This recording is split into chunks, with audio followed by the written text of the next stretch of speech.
Another tale well calculated to keep you in suspense.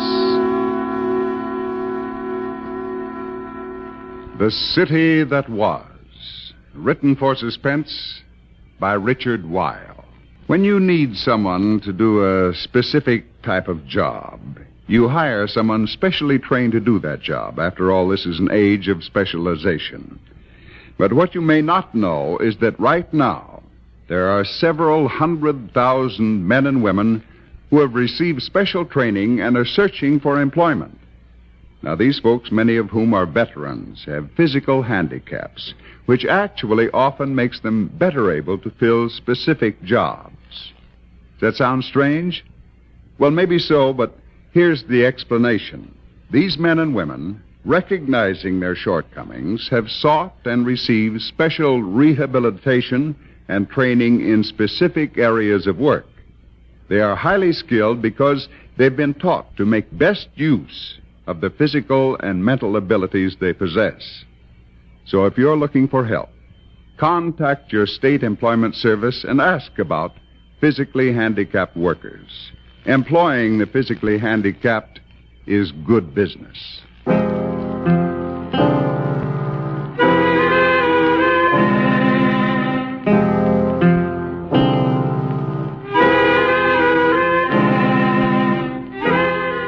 It is now 50 years since the first motion picture was made, amidst the orange groves of a sleepy little California village called Hollywood, and a latter-day gold rush began. Hollywood quickly became a sprawling, brawling boom town, and true to the tradition of the western frontier, a tradition it helped to create and has fondly fostered, Hollywood lived violently. And not a few of its citizens died violently, with and sometimes without their boots on. The stakes were high, worldwide fame, and undreamt of fortune.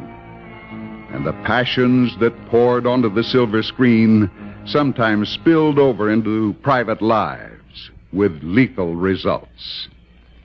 In a moment, The City That Was, by Richard Weil.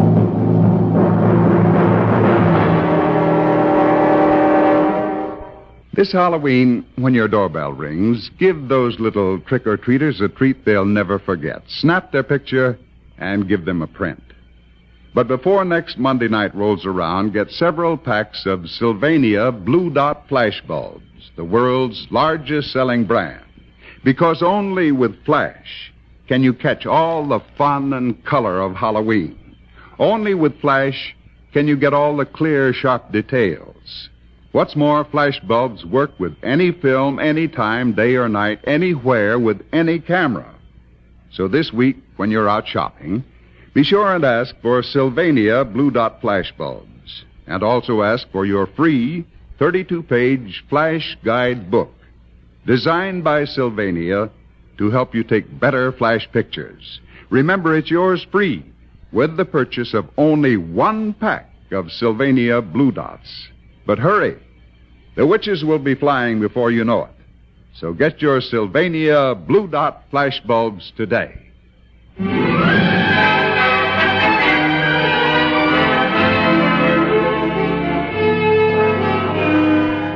Hollywood of 35 years ago. There was a town for you. It flamed with color. It bubbled with intrigue. And it frequently simmered with sin. Gods and goddesses strolled the boulevard in those days and rode to the studio in their $20,000 custom-built Rolls Royces. It was the era of Valentino and Mabel Normand and Wallace Reed, of Barbara Lamar and William Desmond Taylor and William S. Hart, and the great vamps, Nita Naldi, Paula Negre, and Theda Bara. It was the era, too, of Anthony Kendall, matinee idol turned movie king, and his leading lady, Rena Chalfanti, who used to be called the golden flame of the silver screen. You must remember them. And how they were tied up with the Corsica killing? All the facts of that quo celebre were not told at the time, but they can be told now. And this is what really happened that rainy night in November, 35 years ago. Tony and Rena had finished a long day's shooting.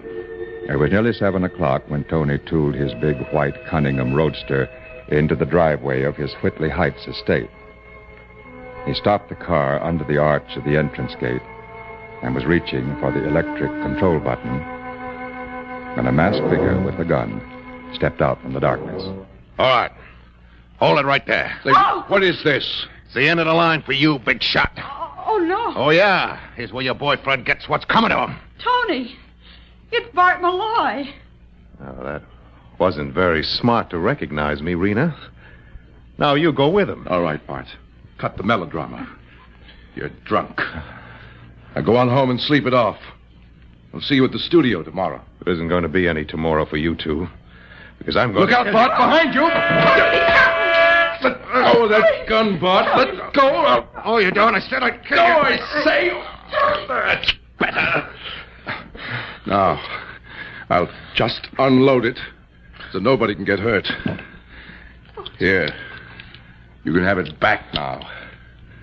Now go on home and get some shut-eye. I'll see you in the morning. So you can fire me in front of the whole crew? How did you know we were going to... Not we, you. I heard all about it an hour ago. Alec Benson didn't want to let me out. You're the one who cut my throat.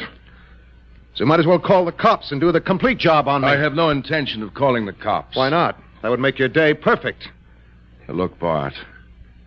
Suppose we forget all about this, All three of us. Right, Rena? Of course. Gee, that's big of you. Both of you.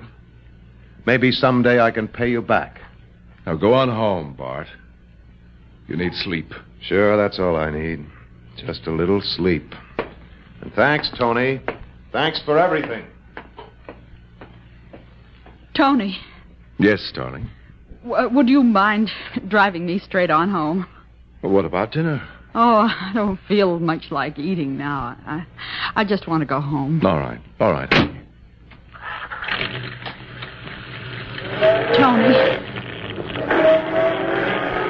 Tony, why did you put Barton on the picture in the first place? He was on the skits. There wasn't a casting director in town who'd hire him. You and your big heart. Don't you know that the surest way to make a man hate you is to do him a kindness? Maybe. But he promised he'd go on the wagon. So the first day, he showed up pink-eyed as a rabbit and chewing cloves to camouflage the smell of whiskey. He's always chewed cloves as long as I've known him. Sure he has. It's the trademark of an alcoholic. Tony, you know, he scares me. Nah, don't be silly, darling. Bart may be a lush, but he's not a murderer.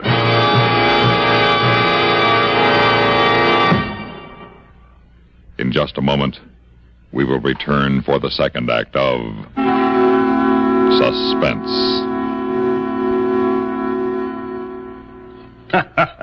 So people come in to me and they say, Otto, you were once a great chef. Because I am now selling meat in my butcher shop, one sometimes forgets I know lots about cooking meat, too. So I'll let you in on a little cooking secret of mine. French's Worcestershire sauce. Aha! Only French's Worcestershire has in it a collection of spices we Germans know accentuates the good flavor of meat. French's also has soy, anchovies, tamarinds. Ach, I could go on, but these ingredients do to everyday food. Mouth-watering. May I suggest you try this with pot roast? Add 1 tablespoon French's Worcestershire to each cup of gravy. Ach, would you believe the difference? With French's, you really spark up your meals. And people will say, my goodness, but you're a wonderful cook. Just as they used to say to me.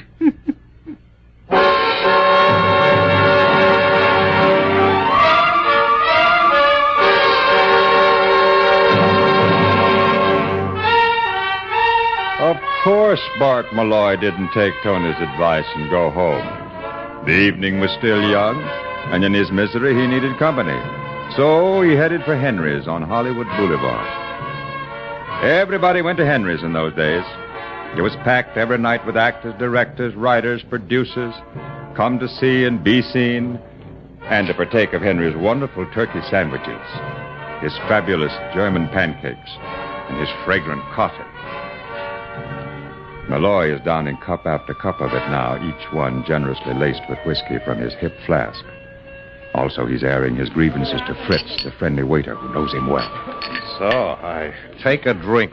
One measly drink. Yeah. And he tosses me off the picture. He's a louse, that's what he is. Star-spangled louse. Nein, Mr. Malloy, das ist nicht so. Mr. Kendall's a fine gentleman, a real fine gentleman. Yeah. Well, I'll tell you something, Fritz. I'm going to fix your fine gentleman's wagon for him if it's the last thing I ever do. Oh, you shouldn't say such things, Mr. Malloy, especially such a time as this. Just so soon as he's finished his picture, he and Miss Alfante will be... I know. Maybe I ought to figure out a nice present for him, huh? That sounds better, Mr. Malloy. You know something? I always thought Miss Alfante would marry that Russian director. What's his name? Korsakov. Oh, yeah. Sergei Korsakov, yeah. Sure, we're crazy about each other until Tony came along. Fritz, Huh? you may not know, but you just gave me a terrific idea.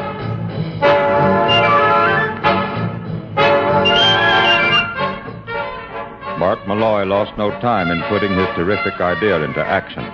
First, he telephoned the director, Sergei Korsakov, and made a date to drop by his apartment later that evening. Then he called Rainer Chalfonte and employed his not inconsiderable talent as a mimic.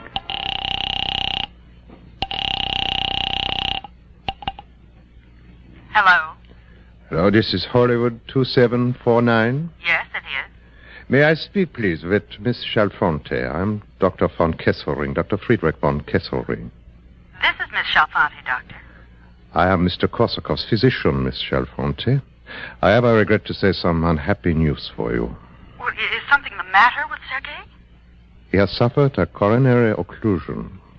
Oh, no.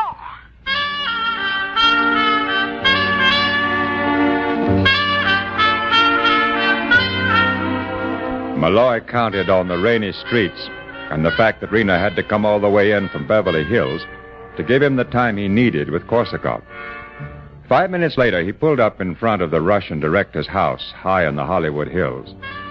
Well, not exactly in front of the house, for it perched 60 feet above the street and was reached by a private elevator which opened on the sidewalk. Very futuristic, a Hollywood showplace at the time, this hideaway of the mad Russian. Malloy pushed the bell. The elevator door clicked open. And a moment later, he stepped out of the cage into Sergei Korsakov's living room. Hello, Sergei. How are you, my friend? It's good to see you. Good to see you. Is this a lousy night? For me, it's perfect. I sit before the fire and I try to solve chess problems. You will have some tea? Over there is some water. Tea? Also brandy, whiskey, vodka. Choose it for yourself. Well, maybe just a little one. You know, to cut the fog. Good. Now, sit down and tell me why you call me. Well, Sergei, I need some advice. I will be glad to. It's like this. I'm going to come out of this picture I'm on with quite a bit of dough. You told me you'd been buying real estate, remember? I have quite a bit of property in Santa Monica. Santa Monica? That's too far out. Like the San Fernando Valley. Can't tell me that people are ever going to go all the way out there. Hey, I thought you said you were going to be alone tonight. I expect no one. Maybe your luck is changing, huh, boy? Well, don't get up. I'll send the elevator back down. And I'll just slip out the service entrance. But I assure you, I know. Probably your maiden aunt just in from Vladivostok. Just the same, I'll go out the back way so as not to embarrass the lady. You have it a dirty mind, my friend. I would suggest that you... But what does it mean? The gun? I guess you might say it means goodbye, Sergei.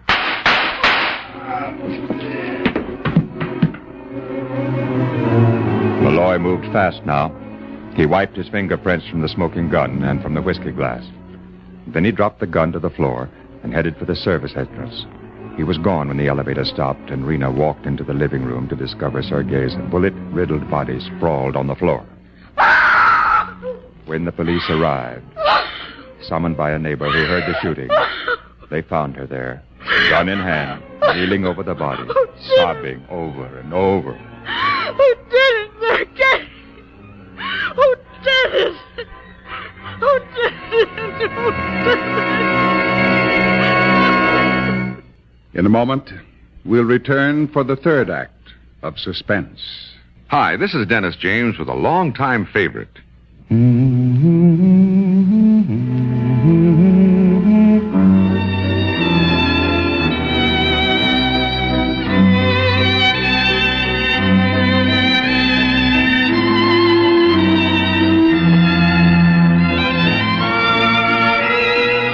Yes, the longtime favorites are usually the best, aren't they? And one favorite folks have relied on over the years is Kellogg's All Brand. Since 1919, America's favorite natural laxative cereal.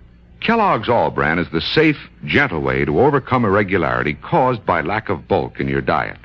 It tastes good, too, and it never gets mushy in milk. There's only one All Brand, Kellogg's All Brand.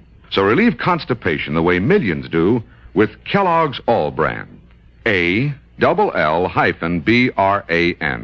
Yes, you're so right to stay regular with Kellogg's All Brand. Try it, okay? Okay.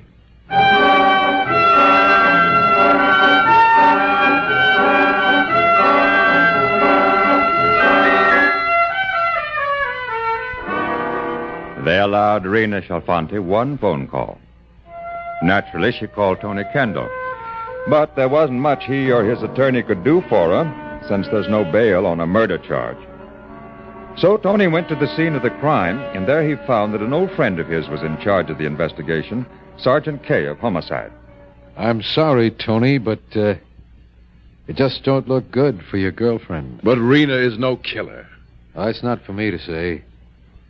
I can only go by the evidence I find, and, well, it all points to her. But where's the motive? Rena had no motive. She might have. What do you mean? Well, this is just a theory, of course. All right. Let's have it.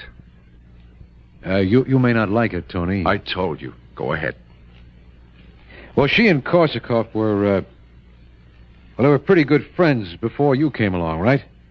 Yeah. So maybe he's still in love with her. Maybe he doesn't want her to marry you. Maybe he threatens to do something to stop the wedding. I see. And maybe she shoots him. Right. Wrong. Marty, Rena is not a killer. Maybe, but it looks like she did it. You've been all over the place, I suppose. Stem to stern. And everything's strictly copacetic, except for a whiskey glass with no fingerprints on it. A what? This one right here, see? Somebody had a shot of bourbon out of it, and then wiped off the prints. Wait a minute. Sergei didn't drink. He didn't? Well, then, maybe your girlfriend... Here we go with that maybe routine again. Now, Marty, for your information, Rena isn't a drinker either. That samovar over there is more in her line. Oh, so that's what you call that thing. What's it for? For making tea. Russian style. What's all this stuff in these little saucers? Oh, lemon peel, cinnamon, rose petals, cloves. They put it in the tea. All at once? No. One at a time. Oh. Well, then Korsakoff must have been a clove boy. We found a lot of them on the floor. Cloves, And a whiskey glass. Yeah. You got a theory? Maybe I have. What is it? I'll let you know when I've proved it.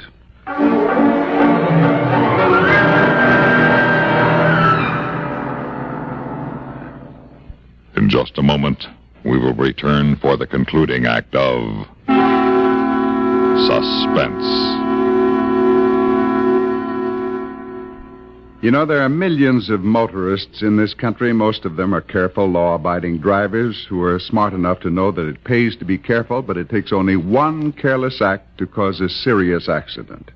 So don't break the law of the road or the law of averages. Drive carefully all the time. First of all, don't speed.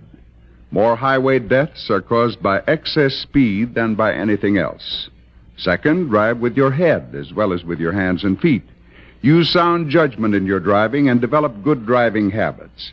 And finally, be courteous. Don't be afraid to give the other fellow a break. You'll both live longer. And here are a few pointers for safer driving.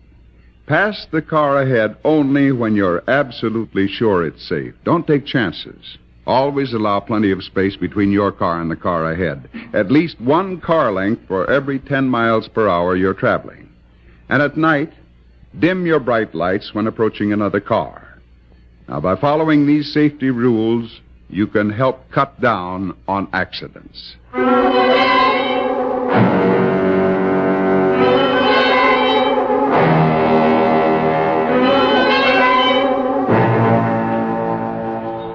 Tony Kendall was in makeup and on the set at 8 o'clock the next morning.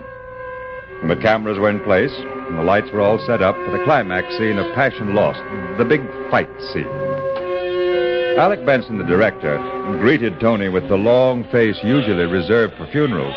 Tony, I just heard about Rena. What a terrible... All right. Save your sympathy.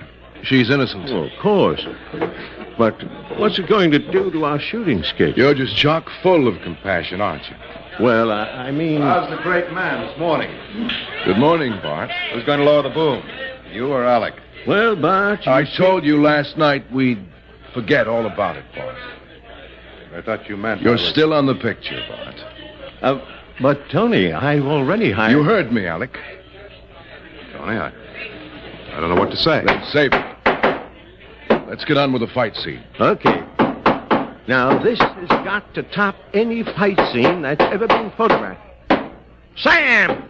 I can't hear myself think! All right, you guys, hold them hammers! Now, we've got to make this brawl in the spoilers look like a chorus boys' picnic. Now, I want... Look where you're going, knucklehead! Don't trip over those cables! Will you please knock it off, Sam? You make more noise than the hammers. Sorry, Mr. Benson.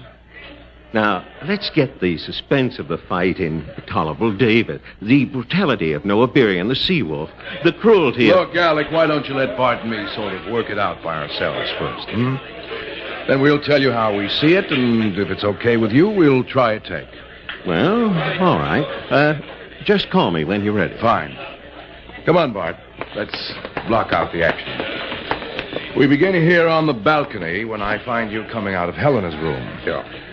Now, you go for your gun, but before you can get it out from under your... Tony. Yes. I want to thank you for keeping me on the picture. It's all right, Bart. Now, as I was saying, when you, I want you to know how sorry I am about Rena. Are you really? Are you really sorry? I sure am. Rena's one of the greatest... Then you'll be happy to know that she did not kill Korsakov. No? Then, who did? Why, you did, Malloy. You killed him. What? You must be out of your mind. What would I want You killed him. And then you framed Rena. You did it for revenge. To get back at me.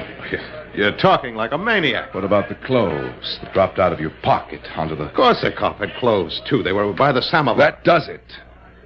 You were there, Malloy, weren't you? And you killed him. Try and prove it. I won't have to prove it. You're going to admit it. I am, huh? That's right. I am going to beat the truth out of you right now. Keep away from me, Kendall. Keep away! I'm going to fix that. I'm pretty face of yours. Hey, Mr. Benson, look! We're on the set! Oh, for the love of... Wait a minute, Tony. Hold it, boys, until we can... Hey, hold it, Mr. Benson! Oh, wow! What a sure looks real, didn't it? Well, what are you standing there for? Let's get it on film. Lights! Larry, Paul, start cranking those cameras. All right, you guys, you heard Mr. Benson. Lights, camera.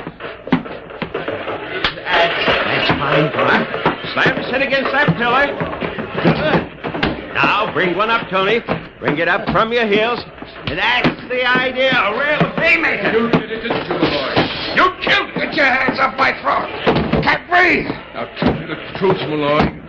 Give it to me straight, or I will kill you right here and now. Go a little easy on that strangle, Tony. The censors in Iowa may squawk about Come it. on, Malloy. This is your last chance. Yes, I did it. All right. Cut. Save those legs! Now, look, I realize I'm only the director around here. But even so, would you mind letting me in on... Tell him, Malloy. Tell him, or I'll... I killed Korsakov. All right. Call Marty Kay, will you? Tell him we've got his killer for him. You better have a couple of the boys keep an eye on Malloy until he gets here. What are you going to do? Me? I'm going over and get my girl out of the jailhouse.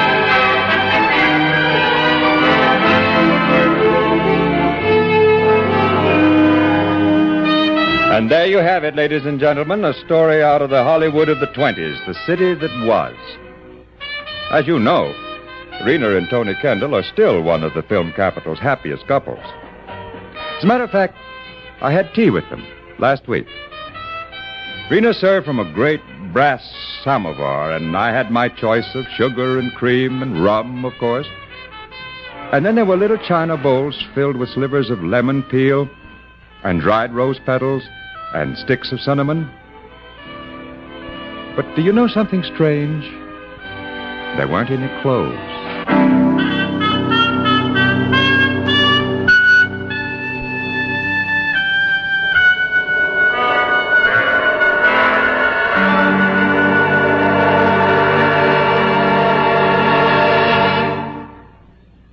Suspense.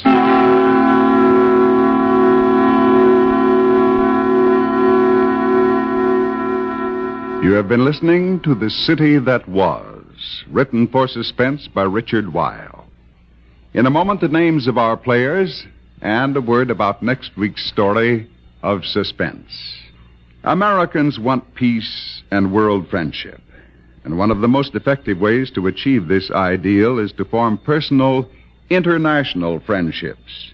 To people all over the world, the United States is a land of wonder. They want to know more about us, how we live, what our homes and schools are like, what we do in our leisure time.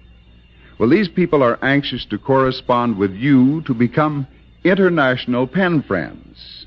You can enrich your life and make a new friend for yourself and your country by striking up a correspondence with someone overseas. So, if you're between 16 and 60, drop a note giving your name, address, age, and a few facts about yourself to Letters Abroad, 45 East 65th Street, New York, 21, New York.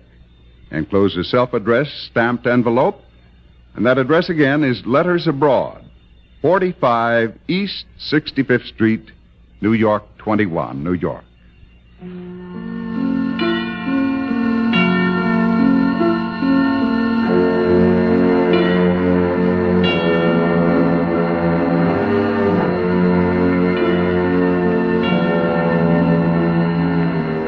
Heard in tonight's story were House Jameson as the narrator, Michael Caine as Bart Malloy, Martha Greenhouse as Rena, Bernard Grant as Kendall, and also included in the cast were Danny Ocko, Sam Raskin, and George Petrie.